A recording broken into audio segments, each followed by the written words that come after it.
So efficient practice begins with motivation. So you have to have a motivation for wanting to practice. Practice is a bit like eating your greens a little bit, isn't it? So you have to have a motivation for it. So that might be a light bulb moment in a lesson when your teacher went, yes, exactly, that was correct. How did that feel for you? Then you've got to take that tiny little jigsaw piece away into your practice time and repeatedly, and I mean repeatedly, go over that. So you need to isolate the instruction and learn to make those your practice targets.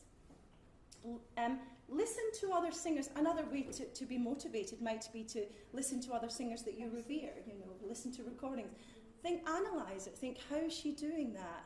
Don't try to be her, because you are you. You are absolutely must always sing with your voice and never try to emulate someone else's. You're never going to be anyone else. You're never going to be Rennie Fleming, sorry. You're always going to be you, okay? But you can absolutely be inspired by what she does and think, yeah, I want to take that into my practice time. It might be articulation, it might be phrasing, it might be breathing, it might be word painting, it might be her palette of colour or his, it might be, just select those attributes that you want to bring to your own interpretation. So with practice, it's quality, not quantity. People always I've done it, I've thought, oh, I've got a deadline, or I'm loving this so much right now, and then I go home going, I can't speak. So just you be really careful. Again, it's about being disciplined, about breaks. Take breaks, drink plenty of water. I think that half an hour's practice of focused practice is better than 2 hours of random practice.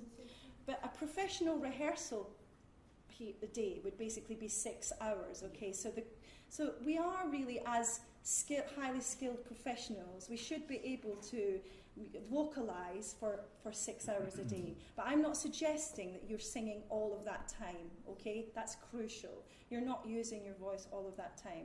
You might be for some of the time, and I say, break your aria or your roll down into certain little fragments.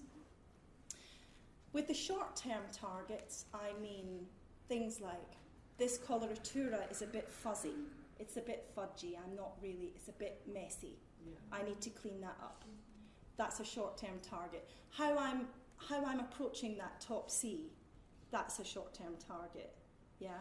A long-term target might be learning not just the role, but the whole of Act 1, okay? Or indeed the whole aria or the whole song cycle. A long-term target might also be something like memorising all of the text. Okay, so just you can be disciplined about working out what your short-term and your long-term targets are. Okay.